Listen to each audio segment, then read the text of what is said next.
Welcome, friends, and welcome to this week's podcast and post entitled Savouring versus Mindfulness, the new boost for your neurochemistry in an overstimulated world.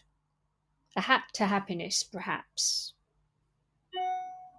Last week, as I was driving around to my patients, I came across a very interesting discussion via a podcast on how savouring an experience, no matter how fleeting, can boost your neurochemistry. While we all know that mindfulness is good for us, but how about savouring? And is there a difference, or is savouring just a new re-edit of mindfulness? I set out to explore that very question. Distracted eating, a disruptor to savouring. So I'm using food here as an example for this post. And the reason for that purely is I cannot tell you how many times lately when I've sat down with others to eat, the lack of this practice seems to emerge. I mean, the speed of which people are eating, drinking, talking on their phones at the same time, scrolling. I mean, I don't know about you, but I do find it rather rude, if I'm being honest. I'm not sure whether it's a cultural and or a personal habit, or if the overstimulated world we find ourselves living in is to blame. But either way, it is really not good for us and not good for our brains for many reasons, which I'll go into shortly. So, for example, what happens when you're talking, scrolling, or watching TV while eating? Bad eating edits. Well, firstly, you don't allow the flavours of the food to settle in your palate. A real miss if you're a foodie and you enjoy cooking or food in general. You don't really see the vibrant colours, the array of colours on your plate, or even maybe notice the texture of the fresh food, which is there to infuse your senses as well as nourish you. When you're distracted, you might not pay attention to how much you eat or how quickly you eat. And by doing that, you might miss the fullness cues that your signals, the fullness cues that signals your body is satisfied, and you may go on eating or going back for seconds or thirds. If you're not mindfully eating your food, then also you might not be biting or chewing in the right way. So you might not be receiving the full nourishment and putting your digestive system under more pressure. Good savouring eating habits and benefits. Paying attention to meals, in brackets, or mindfully eating, has been linked to an array of positive benefits. Mainly that you actually eat less later in the day. It can aid weight loss, it can reduce external eating, and here I'm talking about eating in relation or response to an environmental stimuli. Reduce emotional eating habits. Count how many times you chew a bite of food. This will help you focus on the act of eating. It will all help you slow down, fully chew your food, and wait for a few seconds before taking the next bite. Maybe it's become more apparent for me because of the time I spent living in the Mediterranean in the past, in Greece in particular, which was really a masterclass in one, shopping to cook, then cooking, and then entertaining and socializing. Whilst living in Greece, I can still remember the times of sitting over freshly prepared food, pausing after each course or meze.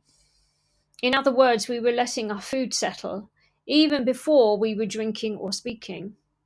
Like in other warmer European countries, sitting for a few hours at a family or neighborhood gathering is a normal practice. I'm using food here as a concept, but really you can apply savouring to almost anything, including art, of course. Savouring versus mindfulness. So you may well ask, what is the difference between the two? Many research papers reflect the positive effects of savouring the moment, suggesting it is as simple as just taking the time to enjoy something that you feel you don't need to hurry through. In their book on savouring, Fred Bryant and Joseph Veroff go one step further by noting further clarification on the distinction between savouring versus mindfulness, and you might find this quite interesting.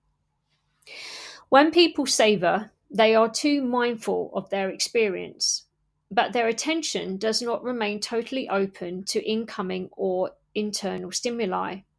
Instead, the savoring process evolves a more restrictive focus on internal and external stimuli associated with a more positive effect. In that sense, savoring is a narrower concept than mindfulness. With mindfulness, we notice the positive and good, but we maintain an open, curious, and receptive awareness that is ready to notice other elements of our present moment experience. Perhaps good things, perhaps not so good things, and maybe even perhaps surprises. Savoring, however, is going deeper into the senses, relating to our memories also, uncovering the smells, sounds, textures, colors, flavors, and emotions that are deeply buried in our psyche.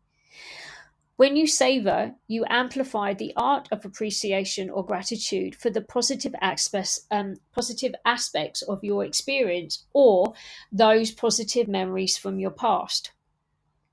So, let me give you a brief example of what I'm talking about so you can see the difference.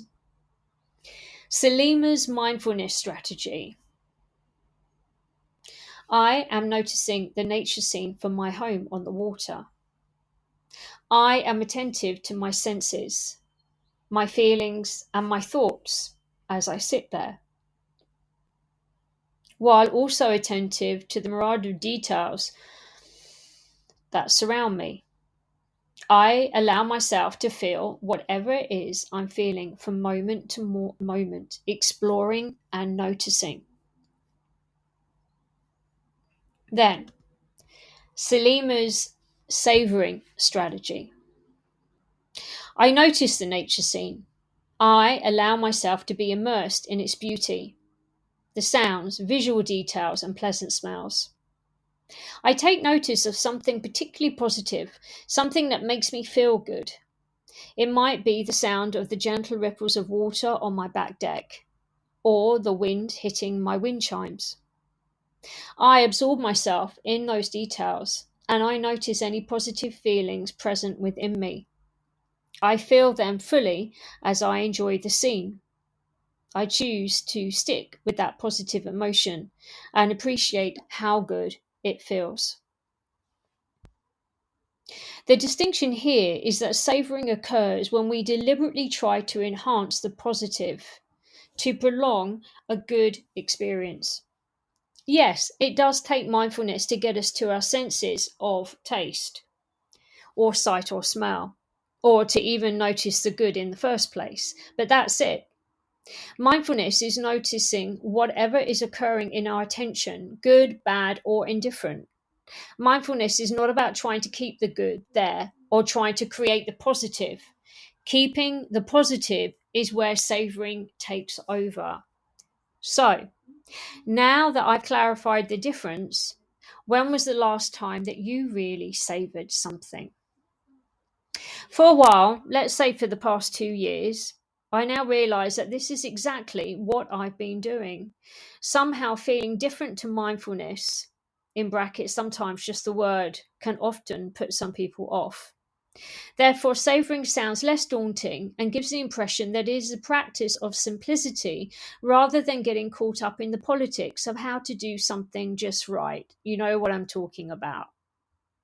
Blah, blah, blah, blah. Since I moved onto the water, I spent most of my days balancing between nature and our overstimulated world. I find myself often practicing the rituals that, or the ritual, the nourishing and savoring strategy. And as a result, I have really felt that I've increased my levels of happiness. Whilst I acknowledge that sometimes multitasking is necessary, do not make the mistake of doing it consistently. Why? Well, multitasking is a direct enemy of savoring. Simply put, it disrupts our ability to focus on one thing at a time. The science of it all. Savoring, you may or may not know, is a core pillar of the positive psychology movement, something I touched upon during my academic studies at Cambridge. Savouring is positively associated with being in the present happiness, the percentage of happiness in a day, higher levels of self esteem, optimism. But positive events alone are not enough to bring about happiness. People need to be able to attend to and appreciate the positive feelings that emerge from positive events.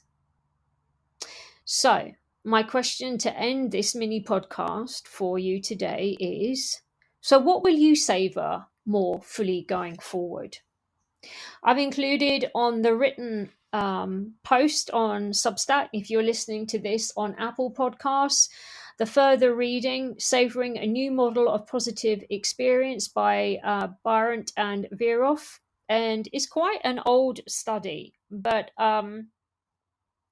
also what you might be interested in is a new book that is coming out. I'll link it in the post as well. And that is by Dr. Jamal, excuse me, Dr. Jamal Zaki, and he has a neuroscience lab at Stanford University, and he does a lot of work around cynicism, empathy, and how to cultivate a positive growth mindset. And he has a new book coming out, which is called Hope for Cynics. And it's I think you'll find it interesting if you're into mindsets and science and behavioral stuff and mindfulness. Then that might be a read for you. So I will link that below. And you can have a look at that. I'll also link the podcast that he was talking on, or I'll put the details in. He was on the latest Andrew Huberman Lab podcast. So you can check out, you can just look for his name. And it's a very interesting podcast. So I will leave that final prompt for you. So what will you savor more fully going forward? And what changes will you make? As always, thank you for listening and for reading and for sharing SALEMA'S Nourishing Edits 2.0. Until next time.